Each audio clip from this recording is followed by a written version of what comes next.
In the early days of this channel, I talked about how Nintendo could make Super Smash Bros. A better game that would serve the needs of fans and Nintendo the best. With the Smash 4 Switch rumor mill kicking into full gear as E3 quickly approaches, is there hope that this will be the game I speculated about back then? Or could it be even better than that? I don't even want to think about if it's worse.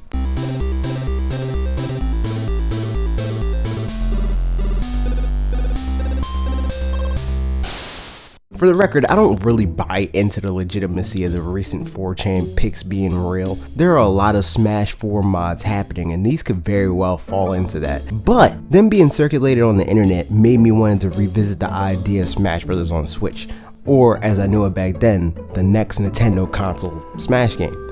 First of all, I think we can all agree that it's common sense for Nintendo to consolidate all of the content shared between the 3DS and Wii U versions of Smash Bros. With all DLC included in the package and whatnot. And that's all well and good, but I for one don't think that's enough.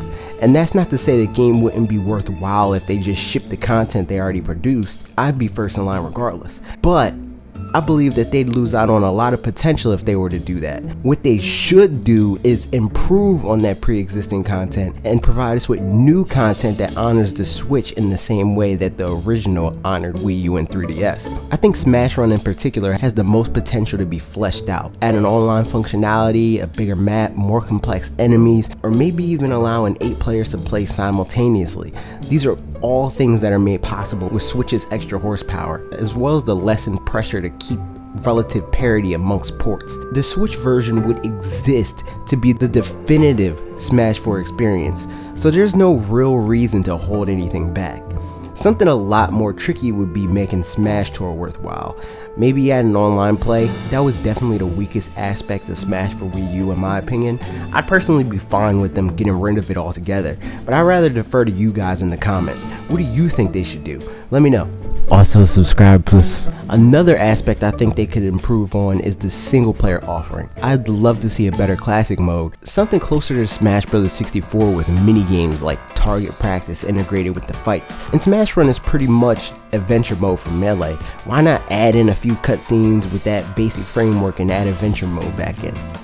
I know we wouldn't get subspace back, so I'd settle for adventure mode. That amongst adding in more trophies and music to collect, I think would be a great way to expand on existing content. So let's move on to all new content for Switch specifically. Everybody is already talking about how much they want to see the Inklings, Orange Fighters, and I think that'd be brilliant. It follows along with the ideas that I presented in my last Smash video.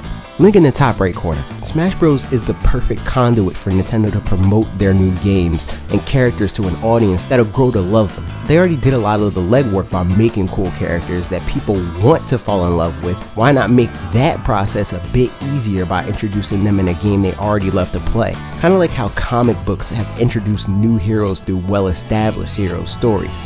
That practice translated to the movies, and I think it could translate even better to games. With comics and movies integrating new characters into a well-loved franchise gives fans the chance to get to know the new characters' personalities and abilities and all of that fun stuff. In a game, you get the same opportunity but with the added benefit of being able to play as those new characters with set abilities, which can lead the player with wanting to experience those abilities in a more fleshed out manner, or just in a different genre altogether. The devs that work on Smash also do a good job at working in references to games that fighters originate from. This could lead players to be curious to learn more about the worlds the characters come from. I remember when I first played Smash Bros. Melee, I had no clue who Roy and Marth were, as I'm sure was the case for most people outside of Japan. That made me curious to learn more about the characters I love playing as in Smash Bros. This could be the case for people that don't know anything about games like Splatoon or ARMS. Give us Mii Fighter gear influenced by those new games and characters too. The last aspect of Smash Bros. For Switch I want them to iterate on is stages from both games, just like everything else, but I'd also love to see stages influenced by Splatoon, but not Urchin Underpass like Mario Kart already did. Give us a Splatoon 2 stage. For ARMS, I think a stage based on Springman stage with a springy main platform would be interesting. Maybe not make effects of the bouncy floor as dramatic as the ropes in the boxing ring stage, but definitely have them affect fighters jumping and potentially even their physics when they get knocked to the ground during combat. And don't just stop at that. We could just as easily see stages from games we don't even know about yet being added into the game in the same way that we saw Yoshi's Woolly World and Mario Maker get stages. But that's what I want to see. What do you want to see? Any aspects of Smash 4 you want improved that I didn't touch on? Any characters in particular that you want to see? Let me know in the comments. And if you like this video, why not click or tap the like button? And don't forget to subscribe for more videos like this. Okay, that's it for me. See you next week.